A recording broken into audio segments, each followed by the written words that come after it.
This is getting crazy as we have a new Mitch Marner update surrounding what his future in Toronto looks like, as Elliotte Friedman has come out and revealed some very interesting details. As we are inching closer and closer to the regular season, this situation is not getting any less crazy. So to break down the Friedman report and discuss what it can mean going forward for the Leafs. Stay tuned for all that in this episode. But before we do, if you're part of the 70 or so percent that aren't subscribed to the channel, make sure to hit that subscribe button. It's free, and we're very, very close to 12,000 subscribers. So hit that button if you enjoy the daily Leafs content. But Darius, Elliotte Friedman has broken the silence a little bit. He hasn't really came out and spoke too much about the Marner situation over the past week or two until very recently, when he came out and said some very interesting things. And a few days ago, we had a video covering a bit of an interesting Marner update as well from a different reporter. It was Chris Johnson, I believe. But today we have a very an interesting one, and it's from Elliotte Friedman. So let's just dive right into it. So here it is. Here you can see it. It's lengthy, and it's going to be a bit very interesting. So Mitch Marner has taken his summer extremely seriously. He knows what's hovering around him, and he's determined to have the best season he can.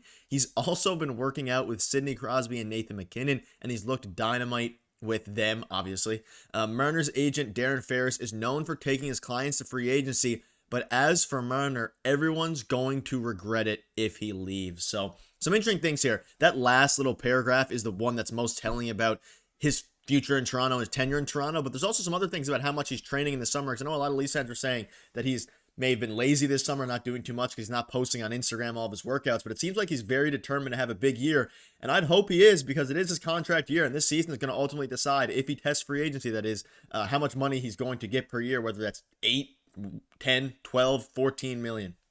Yeah, so there's a lot to dive in with that Friedman quote, right? Like he kind of just like threw that at us in the new 32 Thoughts podcast with a lot to break down. Like there's a lot in that little snippet, right? And the first thing that caught my eye is obviously, there's a lot on Twitter, especially Twitter earlier this offseason with, Max Domi was posting all those crazy workout videos, and he's still doing that, all those montages, and he's posting on his TikTok.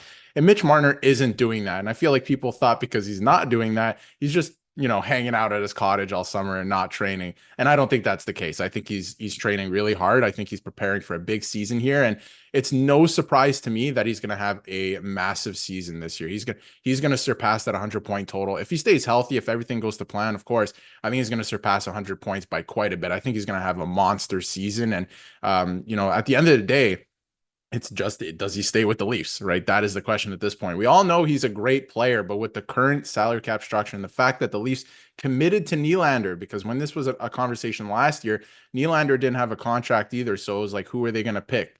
They committed to Nylander. So now it's, that's another interesting little tidbit in this whole situation too, because I'm not sure he fits into the Leafs dynamic anymore. I'm not sure what to call it. The idea of the core four, they said, is dead. Obviously, that was a huge talking point as soon as the season ended. So there's some confusion there if they don't move off of Mitch Marner. At least that's the way I see it. And I think I talked about it yesterday too. I think, Darren Ferris is notorious for walking his clients to free agency. I have a feeling that's going to happen anyway. I feel like they're going to go into the summer with it. And I wonder if the Leafs want it that way too, because based off of playoff performance, we know Mitch Marner is going to have a great season. Like I just said, I think he's going to have a crazy season, but that's regular season. We know he's a great regular season player. He hasn't really brought it. And I know everyone throws out the point total statistic at us all the time.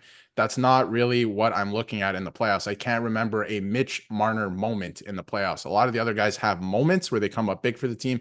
Can't really remember a Mitch Marner one. So I feel like the Leafs as an organization are going to be looking at that, and we'll make a decision in the summertime as well. So I think honestly, both parties are kind of down to wait till next offseason. And that's what is probably the biggest takeaway here. Obviously, you mentioned it. We kind of got a different angle because we've been talking about him leaving and whether he's going to get traded. We haven't really talked about his preparation this offseason, what he's been doing to be the best player for the Leafs that he can next season. And it seems like he's doing everything he can to be the best player, whether that's working out with Crosby and MacKinnon and just being, working out all offseason. But the second paragraph here, we know that earlier on, very early in the process, Darren Ferris came out and said that he wants to take Mitch Marner to free agency, meaning he won't extend with the Leafs this offseason. He's going to play through the season and then become a free agent.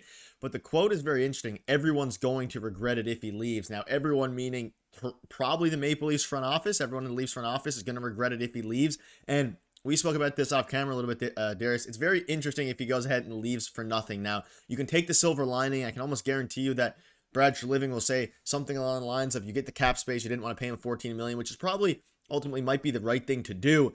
But it's going to be a bit of a PR disaster if Mitch Marner leaves. And that's what Elliotte Friedman's saying. Like, if he leaves for nothing, you got nothing for a guy you drafted and got probably the 99th percentile outcome out of drafting him here. An unbelievable player, one of the best wingers in the league. And if you let him leave for nothing with no playoff success to show for it, it's going to look very, very rough. Even if, most of us probably think he's not worth 14 million, 13 million, they might, it makes me question whether or not they'll just sign him to that to have the asset, and then you can maybe move him in the future. I think it might be a scary situation if they decide to just let him walk for nothing, even though it's starting to play itself, depending, I think, heavily how they do in the playoffs this upcoming year will dictate what they decide to do with Mitch Marner. Because I do think that Mitch Marner would ultimately sign in Toronto if they gave him the adequate amount of money that he's looking for. I think that's the case as well. I think he would already have signed, actually, if that was the case. But I think, like I mentioned, they've already made their bed with the contract structures that they have going forward right now. And I don't think it's a question that Mitch Marner is worth X amount of dollars that have been thrown out there the last couple of days and weeks.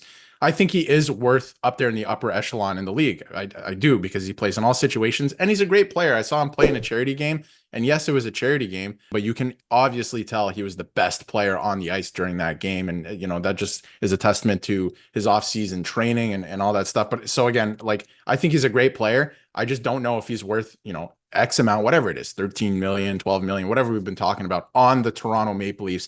And that would equal playoff success. And there's been all this talk as the season ended, the core four era is over. We're going to move off of this idea. And then if they resign him, it's just very weird to me, right? That would signal to me, like, we're not very serious about actually winning a Stanley Cup, right? We're just serious about keeping players. And obviously, Keith Pelly came out and said we don't want to sell jerseys, but that would signal to me that's exactly what that's about, right? At least as a fan, that's what I would read off of it. So it's going to be very interesting. A quote like this, and again, that quote at the end is very interesting. I wonder if that's his agent kind of throwing that out there, or his camp throwing that out there, just again as a negotiation tactic, because throughout the year, we're going to see a lot of that stuff that isn't necessarily true. And it's going to be, we've already seen some of the negotiation through the media earlier this offseason. So we're going to see a lot more than that. And if he went somewhere else, he's a great player. So obviously the Leafs would regret it. But yeah, it's going to be an interesting situation. You can't really trade him in season. If you let him walk for nothing, that's a masterclass in how not to do asset management. So there is a lot riding on this season. And honestly, not even the season, playoff success, because a lot of things can be mended if you go deep in the playoffs or make a run or look like you can compete for the Stanley Cup. So we'll just have to wait and see. Yeah, and that's kind of why I said if they make a deep run, there's a good chance that they, things work out. Things work out when you win, whether that's in the sense of signing your stars, whatever. And I popped some screenshots up there while you're talking, Darius. It's very funny. Fun. I don't know if funny is the word. It's interesting for sure. Leafs leading scorers in this year's playoffs. You look at these: Bertuzzi, Domi, Matthews, Lapushkin, Marner, Nyes, Nylander. Might be the worst playoff run for this core. And you're just looking at, and this is not to, be a dog Mitch Marner in any way. It's more so saying that obviously he hasn't performed in the playoffs as well as we wanted him to, but the Leafs need playoff performers. Getting to the playoffs is not a problem, and they'll make the playoffs, in my opinion, whether or not they have Mitch Marner on the team, no matter what you get back for him. You can see here Steven Lorentz, one of the new Leafs PTOs, has the same amount of playoff points as Mitch Marner and more points than Nick Robertson in last season's playoffs. So just to put it into perspective there's the Leafs need to change something up, and I do ultimately think that Marner's going to stay for this season, and hopefully he can contribute in the playoffs. But you look at the contract, if you can structure it like we discussed in a video a couple days ago, obviously he's going to make more than Seth Jarvis is, around $8 million a year. He's going to probably make between 10 to 14, depending on how well he plays. But regardless, they could structure it to help the Leafs kind of take the hit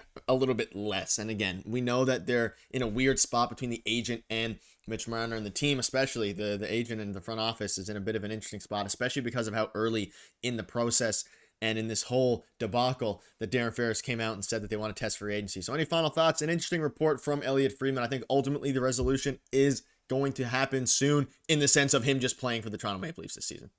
I think if the Leafs were to win the Stanley Cup, they could pay him whatever he wanted and fans would be happy with it, because they won the Stanley Cup, or even deeper, look like you're competing for it, right? But I think Mitch Marner, a problem that I've seen over the last couple of years, at least this is just my opinion, is, when the going gets tough and he kind of disappears, at least on the score sheet, he's not able to adapt and make himself useful in other ways on the ice, at least in the playoffs, right? And other players and other teams are able to do that. If you look at the Florida Panthers, they have a lot of players who, when they're not going, they do other things on the ice to make themselves useful in that situation, in that game, to be able to win because they know they're not going that night, right? I feel like he has a hard time adapting in that way. If he's not going, it's very obvious. He's not connected to the game. He's yelling at the refs, stuff like that. We had Nylander yelling at him on the bench last year in the playoffs, right?